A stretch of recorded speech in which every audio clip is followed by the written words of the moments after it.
आइए शुरू करते हैं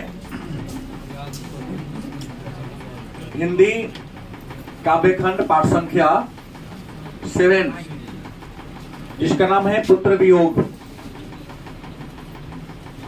पुत्र मतलब होता है बेटा, वियोग मतलब होता है दुख। पुत्र के न होने से, पुत्र के न रहने से एक माँ के हृदय पर क्या बीतता है, वह कैसा महसूस करती है, इसी बात का जिक्र पुत्र वियोग शीर्षक कविता में सुभद्रा कुमारी चौहान ने किया है। तो एक याद रखेंगे हमेशा कि पुत्र वियोग शीर्षक कविता किसने लिखा? सुभद्रा कुमारी चौहान ने लिखा। पुत्र वियोग शीर्षक कविता किसने लिखा? और इस कविता को जिस पुस्तक से ली गई है उस पुस्तक का नाम है मुकुल। मुकुल नामक कविता संग्रह से, मुकुल क्या है? कविता संग्रह है। और इस कविता संग्रह के को लिखा किसने है? सुभद्रा कुमारी चौहान ने। तो मुकुल नामक कविता संग्रह से इस कविता को लिया गया है। और रियल में ये पुत्र वियोग है कि या तो शोक गीत है। कैसा गीत है? पुत्र वियोग जो कविता हम लोग पढ़ने वाले हैं है क्या? शोक गीत। शोक का मतलब होता है दुख, या विपत्ति के समय, आपदा के समय, या किसी के मृत्यु हो जाने के उपरांत जो महिलाएं लोग गीत गाती हैं, रोते हुए, विलाप करते हुए जो गीत गाती है, उस गीत को कहते हैं शोक गीत। शोक गीत उस गीत को कहते हैं जो विलाप करते हुए, काफी दुख स्थिति विलाप करते हुए जो गीत गाती है उसे कहते हैं शोक गीत। तो पुत्र वियोग शोक गीत है, और पुत्र वियोग शोक गीत को सुभद्रा कुमारी चौहान के द्वारा लिखा गया है। और यह जो शोक गीत है वह मुकुल नामक कविता संग्रह से लिया गया है। किस किताब से लिया गया है? तो मुकुल नामक कविता संग्रह नामक किताब से लिया गया है। कविता को प्रारंभ करने से पहले हम लोग सुभद्रा कुमारी चौहान को जान ले। तो सुभद्रा कुमारी चौहान जो हिंदी साहित्य के आधुनिक काल की कवित्री, सुभद्रा कुमारी चौहान की बात कर लें तो सुभद्रा कुमारी चौहान जो हिंदी साहित्य के किस काल के कवि हैं? आधुनिक काल के कवि हैं। और इनके जन्म 1904 ईस्वी में और मृत्यु 1948। सुभद्रा कुमारी चौहान का जन्म 1904 ईस्वी में और मृत्यु 1948 ईस्वी में हुआ था। इनका जन्म उत्तर प्रदेश के इलाहाबाद जिला के निहालपुर नामक गांव में हुआ था। सुभद्रा कुमारी चौहान का जन्म उत्तर प्रदेश के इलाहाबाद, जिसको वर्तमान में प्रयागराज, प्रारंभ में भी इसका नाम था प्रयागराज, पुनः उसका नाम प्रयागराज ही हो गया है, लेकिन बीच के समयों में इसका नाम इलाहाबाद कर दिया गया। तो उत्तर प्रदेश के इलाहाबाद जिला के निहालपुर नामक गांव में इनका क्या हुआ था? जन्म हुआ था। इनके माता का नाम था धीराज कुमार और पिता का नाम था ठाकुर रामनाथ सिंह। जमींदार घराने से थे। इनके पिता ठाकुर रामनाथ सिंह और माता जी का नाम क्या था? धीराज कुमार। इनका विवाह मध्य प्रदेश के खंडवा के निवासी, वही बहुत बड़े साहित्यकार थे जिन्होंने कुली प्रथा नामक किताब लिखा था। पूछ सकता है कहेंगे कुली प्रथा किसने लिखा? उत्तर क्या होगा? ठाकुर लक्ष्मण सिंह। और ठाकुर लक्ष्मण सिंह कौन थे? तो सुभद्रा कुमारी चौहान के हस्बैंड पति थे। इलाहाबाद में ही गर्ल हॉस्टल में रह के इन्होंने पढ़ाई किया था और मात्र इन्होंने कक्षा 9 तक ही पढ़ाई किया था, क्योंकि 9वीं कक्षा में जब ये पढ़ रही थी तो उसी दौरान महात्मा गांधी ने जीवन का पहला राष्ट्रव्यापी आंदोलन छेड़ दिया था, शुरू किया था, जिसका नाम था असहयोग आंदोलन। क्या नाम था? और पूनम बताएगी हमको खड़ियो कि असहयोग आंदोलन कब हुआ था? 1869 बोल रही है। जो साल गांधी जी का जन्म हुआ, क्या जी, वही साल गांधी जी कर दिया आंदोलन। क्या पढ़ते हैं पता नहीं चला। पिछले लगातार 6-7 दिनों से आप लोग हिस्ट्री सुनते आ रहे हैं। हमने कहा पुनः टेस्ट होने वाला है, बैठ जाइए। हमने कहा कि सुभद्रा कुमारी चौहान मात्र कक्षा 9 तक पढ़ी थी, 8वीं में ही तब इनका शादी हो चुका था, क्योंकि पहले बाल विवाह की परंपरा थी। हालांकि इनका अधिक दिनों तक का संबंध नहीं चला।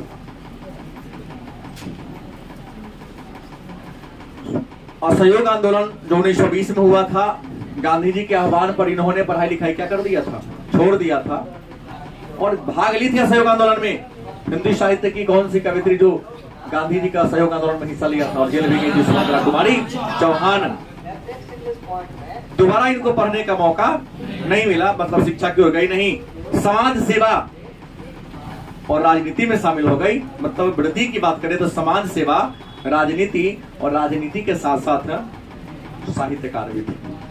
लेकिन एक राजनीति के रूप में इनका नाम थोड़ा, कविता के रूप में तो है ही, कवित्री के रूप में तो है ही, लेकिन राजनीति में इनका नाम है, क्योंकि मध्य प्रदेश आजादी के पहले ही ब्रिटिश काल में 1937 के 35 के अधिनियम के द्वारा 1937 में चुनाव हुआ था। उस 37 के चुनाव में मध्य प्रदेश से ये विधायिका के पद पर, मतलब विधायक के पद पर जीती थी चुनाव, एमएलए रही थी। मतलब 1935 के अधिनियम के द्वारा, शायद मैं आपको पढ़ाया हूं इतिहास में, 1937 ईस्वी में क्या हुआ था, चुनाव हुआ था। उस चुनाव में जीत हासिल की थी, मतलब मध्य प्रदेश से यह विधायक के पद पर क्या हुई थी, रही थी। और एक कांग्रेस पार्टी से जुड़ी हुई थी। किस पार्टी से? कांग्रेस पार्टी से यह क्या हुई थी, जुड़ी हुई थी। उसके बाद हर कवि किसी न किसी बात या किसी न किसी विचारधारा की होती है, तो ये छायावाद की कवि थी। मैं पढ़ाऊंगा हिंदी साहित्य का काल विभाजन, तो वीर गाथा काल, आदि काल, क्या कई काल आते हैं, फिर बाद आता है छायावाद, छायावादोत्तर, पूर्व छायावाद।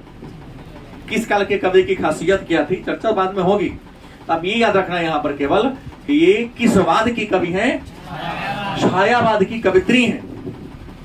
और किस युग के, तो हर युग में एक महान हुए हैं, नहीं, हर युग के एक महान कवि हुए हैं। उस युग के नाम पर, उस कवि के नाम पर उस युग का नामकरण हो गया। जैसे कई कहेगा हरिश्चंद्र युग, तो भारतेंदु हरिश्चंद्र, जिन्हें हिंदी साहित्य का पिता भी कहा जाता है।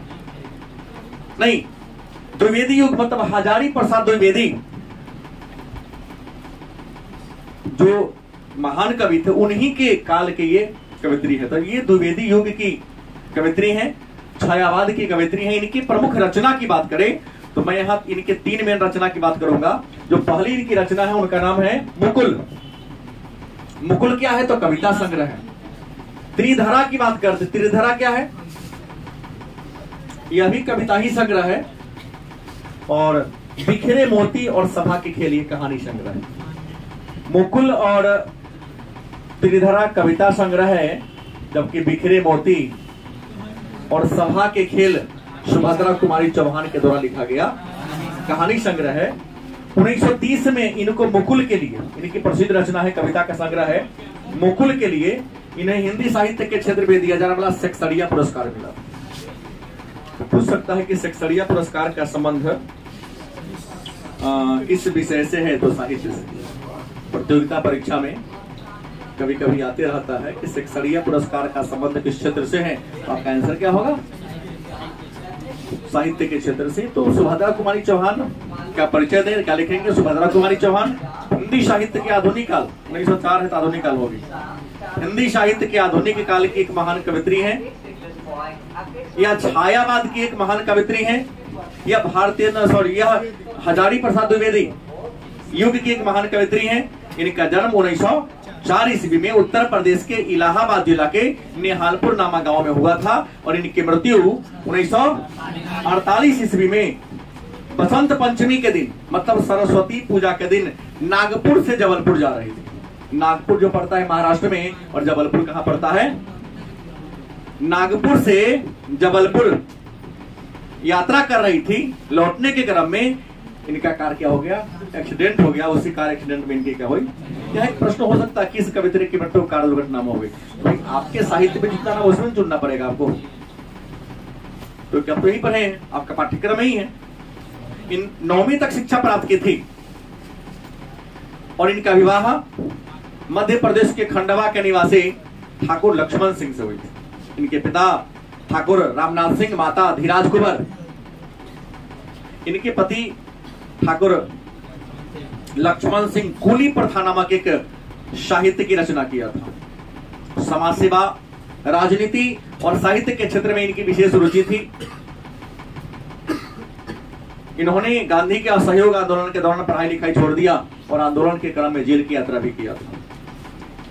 ब्रिटिश काल में 1935 के अधिनियम के द्वारा जब 1937 में चुनाव हुआ था तो मध्य प्रदेश से यह विधायक के पद पर, मतलब MLA, member of legislative assembly, MLC का काउंसिल होता है, मेंबर ऑफ लेजिस्लेटिव असेंबली के पद पर सुभद्रा कुमारी चुनी गई थी।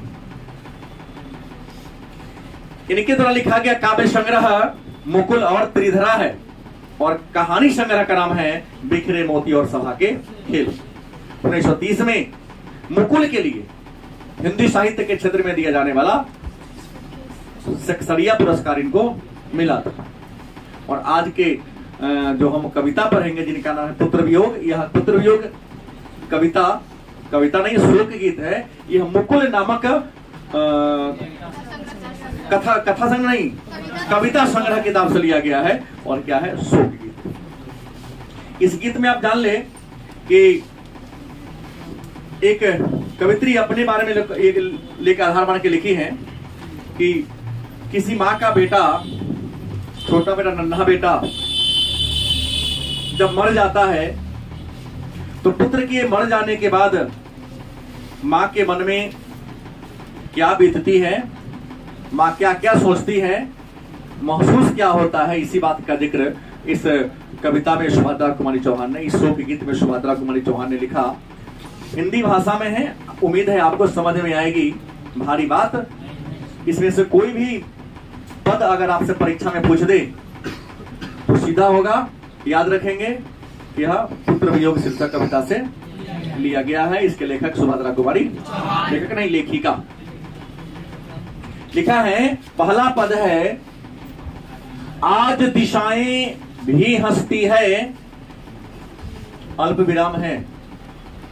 हिंदी के जो चिन्ह पहचानते हैं ना आप लोग, अल्प विराम क्या होगा, पूर्ण विराम क्या होगा, संयोजक चिन्ह किसे कहते हैं, विस्मयादि बोधक चिन्ह किसे कहते हैं, प्रश्नवाचक चिन्ह नहीं आता है, कोई बात नहीं है, हम बताएंगे, बीमारी तो हमारी ही है। लिखा, आज दिशाएं भी हंसती हैं, है उल्लास विश्व पर छाया, मेरा खोया हुआ खिलौना अब तक मेरे पास न आया। देखिए यहां पहली बात, खिलौना शब्द का प्रयोग कवित्री ने पुत्र के लिए किया। खिलौना शब्द का प्रयोग किसके लिए किया है, पुत्र के लिए। पूछ सकता है खिलौना शब्द किसके लिए आया है, पुत्र के लिए आया है क्या? क्योंकि माँ का खिलौना, ये आपके घर में सबसे बढ़िया सजीव खिलौना आपके घर के छोटे बच्चे होते हैं जिनके 5-10 साल तक उम्र होता है, उसी को चिढ़ा के, उसी को परेशान करके आप लोग टेलीविजन से ज्यादा मनोरंजन करा देता है। महसूस करते हैं क्या?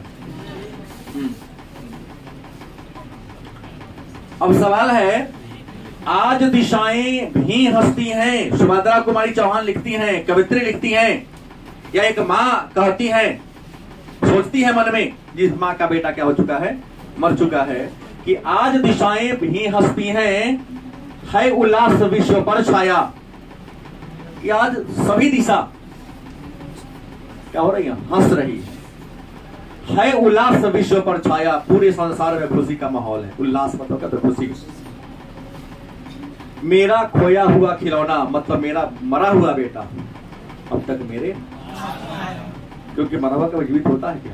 नहीं होता है। कवित्री यही तो अर्थ होगा इसका। कवित्री कहती है, आज दिशाएं भी हंसती हैं, मतलब आज सभी दिशा क्या है, हंस रही है उल्लास विश्व पर छाया, पूरे संसार में खुशी का क्या है, माहौल है। लेकिन मेरा खोया हुआ खिलौना मतलब मेरा मरा हुआ बेटा। खो जाना मतलब गायब हो जाना, और ये हम गायब होने के सेंस में मरने से है। अब तक मेरे लिखा जाएगा, शीत न लग जाए इस डर से, इस भय से। क्या है? पूछा गया प्रश्न है कि माँ अपने बेटे को गोद से किसके भय से नहीं उतारती है? शीत माने ठंडा के भय से। लिखेगा ऑप्शन में, कीड़ा मकोड़ा के भय से, सांप के डर से, ना मिट्टी के डर से नहीं। क्या लिखा है कविता में? शीत। क्या लिखा? शीत माने क्या होता? ठंड। शीत न लग जाए इस भय से, नहीं गोद से जिसे उतारा, काम छोड़ काम दौड़ कर आई, माँ कहकर जिस समय पुकारा। क्या लिखते हैं कि शीत न लग जाए इस भय से, नहीं गोद से जिसे उतारा। माँ की वेदना है। आप देखेंगे, आप भी बच्चे रहे होंगे, ठंडी के महीना होता है, आप जब छोटा आपका उम्र था, भले आप कदे तू कथी कह ले, क्या चंदन यो कहता है कथी कह ले तुम्हारा, लेकिन बचपन के बाद याद है का? बच्चा इतना साधारण कोई नहीं होता। मम्मी जब काम करती रहती है तो जब सुतता है खूब बढ़िया से, जब मम्मी आराम करने लगी तो समय लगेगा। वो कसम खाया रहता है बचपन में, सोते ना थे बोल, आराम से कुछ नहीं करे तो कोई लैट्रिन मतलब मलमूत्र नहीं करेगा, लेकिन जब माँ खाना खाने जाएगी उसी समय उसको पेशाब लैट्रिन लगेगा, फिर खाना छोड़कर उसके मलमूत्र को साफ करती है। अपने घर में देखे होंगे ना, लेकिन फिर भी कलियोगी बाल बच्चे आप लोग कभी कह रहा क्या सुधा कह देता है ना।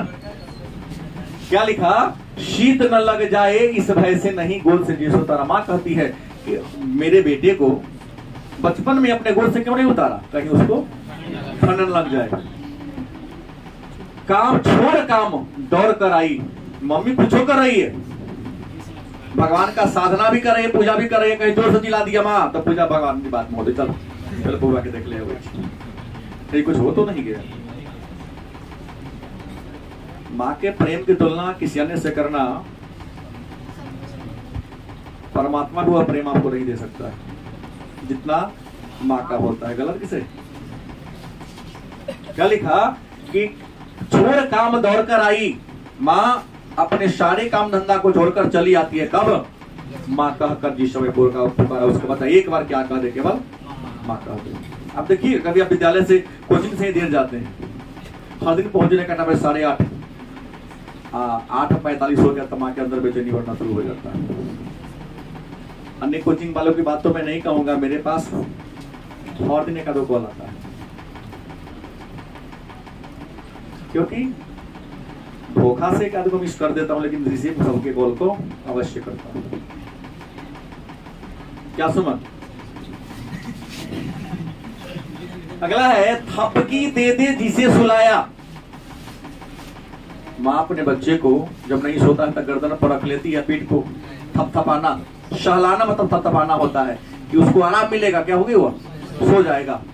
थपकी दे दे जिसे सुलाया मतलब माँ अपने बेटे को कैसे सुलाती है?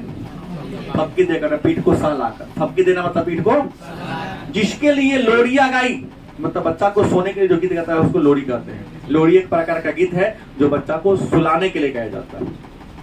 क्या लिखा? थपकी दे दे जिसे सुलाया, जिसके लिए लोरिया गाई, जिसके मुख पर जरा मलिनता देख आंख में। एक माँ अपने बच्चा से कितना प्रेम करती है, उसके लिए उसका ख्याल कैसे रखती है। कवित्री सुभद्रा कुमारी चौहान ने यहाँ लिखा है कि अपने बच्चे को माँ पीठ को सहलाकर मतलब थपथपाकर, ये देखिए कितनी प्यार, वो भी प्यार से सहलाती है। जिसको सुलाई है, नहीं सोया, सबसे बढ़िया झुलुआ माई वाला है, गोद में रख लिया, अपना देह को हिला रही है, वही में हिल रहा है। गलत किसे? अब तो स्टैंडर्ड जमाना आ गया, 300 में दे देता है झुलुआ। मान लिया सारा काम अकेला माँ को करना है तो पिताजी मान लो खरीद को क्या कहते हैं उसको झुलुआ ला दिए, तो क्या करती है? हाथ में रस्सी मान लेते, रोटी को बेल देती है, तो झुलुआ वो झूलते रहता है। बच्चा को लगता है कि माँ के गोद में बैठे। कुछ जुगाड़ टेक्नोलॉजी किसी साइंटिस्ट के पास नहीं है। क्या जी? क्या लिखा कि थपकी दे दे जिसे सुलाया, माँ अपने बेटे को पीठ सहलाकर सुलाने की कोशिश करती है। अगर नहीं सोता है तो क्या गाती है? मतलब सुलाने वाला गीत, सुंदर गीत गाती है, ताकि गीत भजन सुनने पर, संगीत सुनने पर आदमी के ब्रेन को रिलैक्स मिलता है। जिसके मुख पर जरा मलिनता, देखिएगा अपने बच्चों के मुख पर माता उदासी देख लेती है, 4 रात की भले ही जगी क्यों ना हो, अगर पता चल गया कि बउआ हमारा बीमार है, 5वां रात भी उसको चेहरा पर देखते देखते क्या करती है, बिता दे, उसको नींद नहीं आता है, 5वीं रात में नींद नहीं आती। वही लिखा कि जिसके लिए, जिसके मुख पर, अपने बेटे के मुख पर थोड़ा उदासी देकर माँ रात भर अपने पुत्र के मुख को, चेहरा को देखते हुए क्या करती है, व्यतीत कर देती है, जगकर बिता देती है। जिसके लिए भूल अपना, माँ अपने बेटे के लिए अपने आप को भूल जाती है कि मैं इंसान भी हूं। गलत किसे? जिसके लिए भूल अपनापन, मतलब एक माँ कहती है कि माँ का बच्चों से प्रेम क्या होता है कि माँ अपने पुत्र के प्यार में, उसको देख रेख करने में अपने आप को भूल जाती है। पत्थर को भी देव बनाया, मैंने पत्थर को भी क्या बना देती है, भगवान बना देती है। कहीं नारियल दूध बतासे, कहीं चढ़ाकर शीश नवाया। अपने पुत्र की भलाई के लिए, उसके स्वस्थ रहने के लिए, उसको दीर्घायु होने के लिए, उसके जीवन में सफलता प्राप्त करने के लिए माँ क्या मन्नत नहीं मांगती है? गलत की सही? हाँ तो सुना हूं बहुत मन्नत। टाइम नहीं मिल पाता है, बनारस गया था तो वहां एक पोखरा है।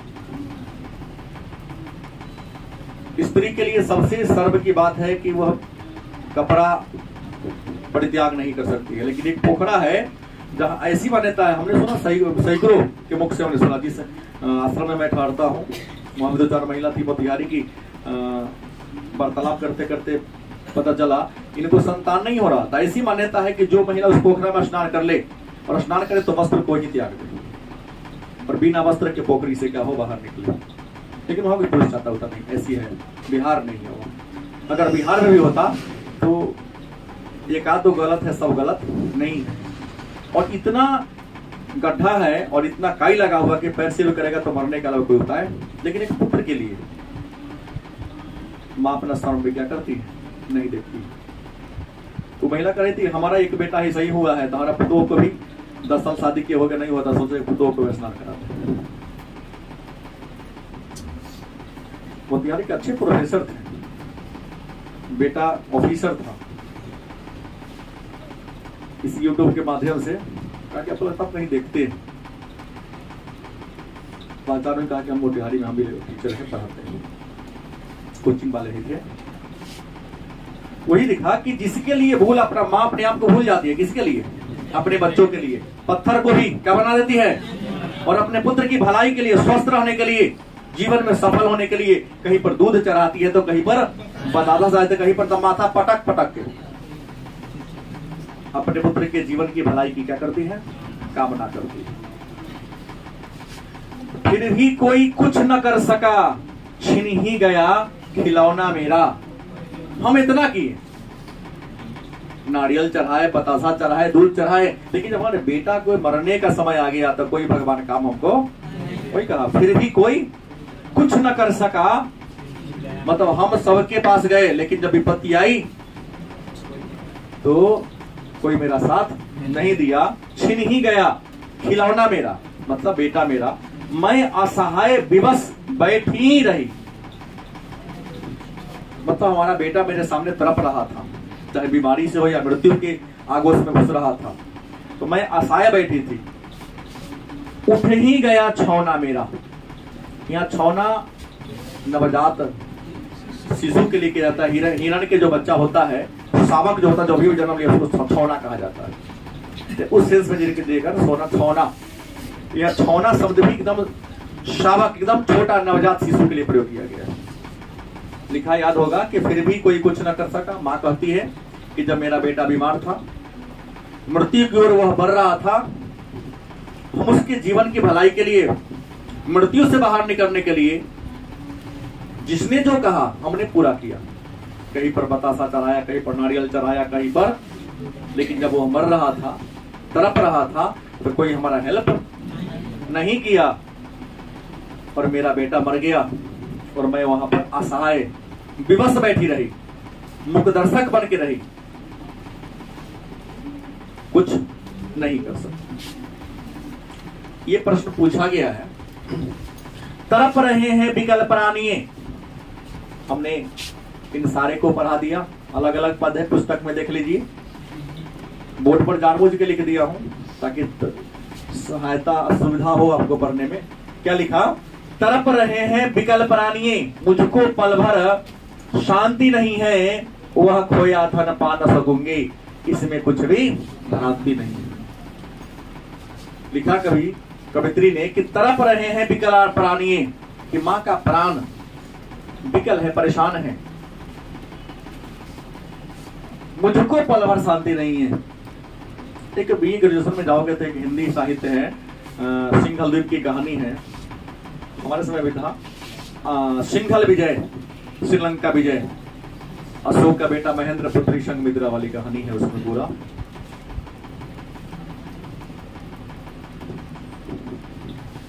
कौन विजय की कहानी में पढ़ा रहा था? रुपीश कराओ। सिंघल विजय मतलब सिंघल, आप बोले ना किसी देश का नाम है। बाहर चल जाते सीधे, स्विच ऑफ करके बैठते ना, कौन फोन करता क्या? नहीं करता। सिट डाउन, जाओ बतिया लो बाहर। वही कलिंग विजय पर भी ऐसा ही बात होता है। तो सिंघल विजय के जो सिंघल के जो राजकुमार, श्रीलंका के जो राजकुमार है, उससे प्रेम भी करती है संघमित्रा। तो कहती है कि तुम परेशान क्यों हो, मैं अपने पापा को कहकर, अपने अशोक के कहकर सारी स्थिति को मैं क्या कर दूंगी, शांत करा दूंगी, क्योंकि पापा हमारे बात को नहीं मानेंगे। तो कहता है कि संघमित्रा, जिस पक्षी के घोंसला को उखाड़ दिया गया हो, उसे दिन में कभी चैन नहीं आता। जिस पक्षी के घोंसला को ही नोच दिया गया, उखाड़ दिया गया हो, भला उसे नींद आएगी क्या? आएगी? नहीं आएगी। वही कहता है क्या, वो इतने भावुक कहानी है कि हमको नहीं लगता है कि कोई जिस जो सेंसफुल मैन होगा, इंसान होगा, जैसे मैं पढ़ाऊंगा, उसने कहा था चंद्रधर शर्मा गुलेरी की। लास्ट में जो साहित्य को साहित्य के दृष्टिकोण से पढ़ेंगे तो गारंटी उसकी आंख से आंसू बना है, क्योंकि चंद्रधर शर्मा गुलेरी ने ऐसे लिखा है। अब कथा की तरह पढ़ देंगे, ये ना क्या होना क्या, तो कुछ नहीं समझेंगे आप। लाइन बाय लाइन पढ़ेंगे तो कुछ नहीं होगा। लेकिन उसने कहा था, शीर्षक कहानी चंद्रधर शर्मा गुलेरी के द्वारा लिखा गया है, उसे मील का पत्थर भी कहा जाता है। गारंटी है अच्छे से पढ़ेंगे, समझकर पढ़ेंगे तो आपको रोना पड़ेगा। कभी नहीं ऐसे लिखा है, गलत की सही। जैसे बागवान फिल्म सिनेमा देखने गए थे पैसा मनोरंजन करके, लेकिन हमको लगता है कि आधा से अधिक लोग बागवान फिल्म के लास्ट में जाते जाते क्या किया, रोया। क्या जी? तो कहानीकार ऐसे कहानी को लिख देते हैं, और जो रियल में सीट पर बैठ कर देख रहे हैं तो आपको लगेगा रियल लाइफ में ऐसी घटना घट रही है। रियल लाइफ में नहीं, रियल लाइफ में ऐसी हो रही है। तो कभी कहते हैं कि तरप रहे हैं विकल प्राणी, मुझको पल भर शांति नहीं है, वह खोया धन पा न सकूंगी, इसमें कुछ भी। एक माता का प्राण, कवित्री का प्राण विकल है, परेशान है। परेशान क्या होगा, कहीं भी उसको शांति नहीं है। पुत्र मर चुका है, शांति की कामना के लिए कभी 2 घंटा वो बात करते, कभी 2 घंटा वो बात करते, कभी इस घर जाती है, कभी उस घर जाती है, लेकिन कहीं भी उनको शांति, हर जगह उसको क्या है, बेचैनी है। क्यों बेचैनी है? इंसान बेचैन तब नहीं होता है कि जब कोई सामान गायब हो गया, 4 साल के मिल जाएगा। आप किसी वस्तु के लिए परेशान हैं, कोई आके कहते कि चलो कोई बात नहीं, तुम्हारा वो वस्तु मिल जाए, मैं ला के दे दूंगा, तो आपकी परेशानी क्या होती, दूर। लेकिन आपका जो वस्तु खो गया है वो कहीं मिलने वाला नहीं है, लेकिन आपके लाइफ का सबसे प्रिय वस्तु था, तो आपको चैन मिलेगा क्या? नहीं मिलेगा। वही कवित्री कहती हैं कि विकल तरप रहे हैं विकल प्राणी, मुझको पल भर शांति नहीं है। माता कवित्री का प्राण विकल है, परेशान है, उनको कहीं भी शांति नहीं मिल रहा है। वह खोया धन पा न सकूंगी, क्यों? कि माता का धन, उसका सबसे बड़ा धन उसका बेटा होता है। वह खोया धन पा न सकूंगी। कवित्री कहती है कि माँ के जीवन में सबसे बड़ा धन उसका क्या होता है, बेटा होता है। और बेटा क्या हो चुका है, पैसा तो कमा सकते हैं, लेकिन जो मर गया, क्या उसको दोबारा काम करना, दूसरा हो सकता, लेकिन वो नहीं आएगा आपके लिए। तो वह खोया धन पा न सकूंगी, इसमें कुछ भी कोई संशय भ्रांति नहीं है, सबके नहीं कुछ आपको मिलेगा। क्या जैसे लिखा ना, कि तीर कमान से बात जबान से जो निकल के वापस नहीं आता। इसलिए बात को बोलने से पहले सोच लो क्या बोलने जा रहा है, क्या उसी बात को दोबारा बोलेंगे, वह बात दोबारा आपसे क्या होगा, नहीं बोलेगा है। अब भी हाँ, बीता हुआ समय भी सब वापस नहीं आता। फिर अगला है, फिर भी रोता ही रहता है, नहीं मानता है मन मेरा, बड़ी जटिल नीरस लगता है, सोना सोना जीवन मेरा। लोग बहुत समझाता है। घर आंगन में देखिएगा, अगर घर में किसी की हादसा हो गई, मृत्यु हो गई, और उसी पड़ोसी का 1 घंटा रो लेते हैं, लेकिन रोने के क्रम में ही उसको सांत्वना दिलाने का, ढाढ़सा दिलाने का कोशिश करता है। गलत कि सही? सबकी सांत्वना देने पर कुछ देर के लिए तो शांति मिल जाती है, लेकिन वह शांति नहीं मिलती है जो जिसकी उसे क्या है, जरूरत है। तो ही लिखती है कि फिर भी रोता ही रहता है। हम तो देखें, कुछ ऐसी माँ को देखे हैं जो बूढ़ी हो चली है, 4 बेटा है उसके पास, 5 बेटा है उसके पास, लेकिन उसी में से एक बच्चा छोटा में ही क्या हो चुका था, मर चुका है। और जब किसी के पुत्र की बात होती है तो बुढ़ापा में उसका आंसू निकलना शुरू हो जाता है। क्योंकि जो प्रेम, जो लगाव एक माँ को अपने पुत्र या पुत्री से होता है, वो संसार में किसी से नहीं हो सकता। पत्नी भूल जाती है, सब चीज सब भूल जाता है, लेकिन माँ कभी नहीं भूला पाती, क्योंकि 9 माह तक अपने गर्भ में, पेट में उसको पाल के रखी है।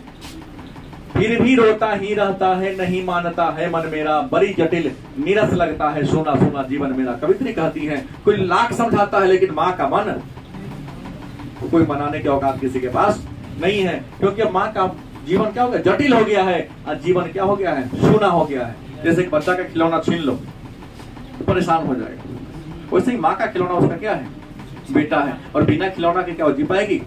शरीर रहेगा, लेकिन उसके शरीर से आत्मा क्या हो रहती है, खत्म रहती है। फिर सोचती है कवित्री, यह लगता है एक बार यदि पल भर को उसको पा जाती। कवित्री कहती है, मां सोचती है मन में, यह लगता है एक बार यदि पल भर को उसको पा जाती, जी से लगा प्यार से सर सहला सहला उसको।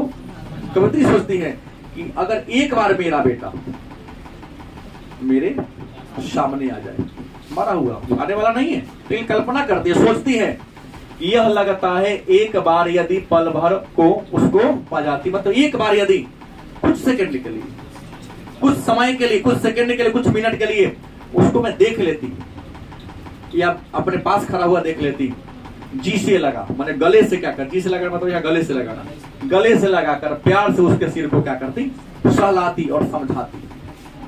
क्या समझाती?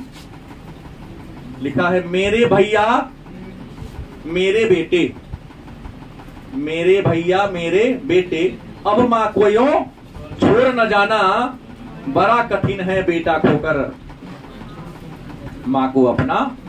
कवित्री सुभद्रा कुमारी चौहान लिखती हैं, सभी पद में ये 2 पद बहुत भारी हैं। करुण रस में इस कविता को लिखा गया है। क्या है रस? करुण है। मेरे भैया मेरे बेटे, अब माँ को यो छोड़ न जाना। क्यों भाई? क्योंकि बड़ा कठिन है बेटा खोकर माँ को अपना मन समझाना। कवित्री कहती है कि एक बार यदि मेरा बेटा मेरे सामने आ जाए, कुछ पल के लिए, कुछ क्षण के लिए, तो उसको गले से लगाती, उसको छोड़ के संभलाती, उसे समझाती कि मेरे भाई मेरे बेटा, तू मेरे को छोड़ के मत जाना, क्योंकि सबके बिना मैं जी सकती हूं, लेकिन तुम्हारे बिना जीना मेरे लिए संभव नहीं। अगला पद है, एकदम सत्य बात है, गांव में भी लोग कहता है कि पड़ोसी शमशान तक याद रखते हैं। गलती की सही?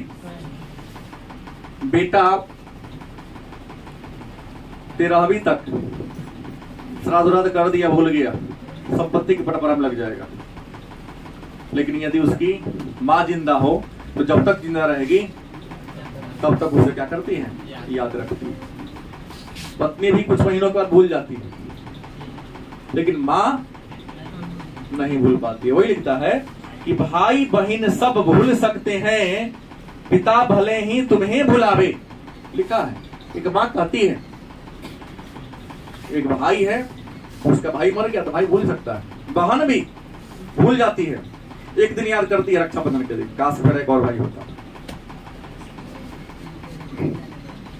कवित्री कहती है कि भाई बहन सब भूल सकते हैं, पिता भले ही तुम्हें भुलावे, किंतु रात दिन की साथिन मां कैसे अपना। सुभद्रा कुमारी चौहान कहती हैं, कवित्री कहती हैं अंतिम पद में कि बेटा के मर जाने पर, भाई के मर जाने के बाद भाई भूल जाता है, बहन भी भूल जाती है, यहां तक कि कहना चाहते कि पिता भी क्या होते हैं, भूल जाते हैं। लेकिन माँ जब तक जिंदा नहीं रहती है तब तक नहीं भूलते। क्यों? क्योंकि माँ एक दोस्त के समान होता है। क्या 9 माह तक गर्भ में रखा, उसके बाद कम से कम 5 वर्ष तक, क्या हम तो कहते 8-9 साल तक गोद में सीने से लगा के सुलाती है उसको। ठंडी के महीने में पूरा कम्बल उड़ा दिया, मारा लाते उड़ा दिया, फिर उठा के जाके उसमें सुलाने की कोशिश करती है। तो सब भूल सकता है,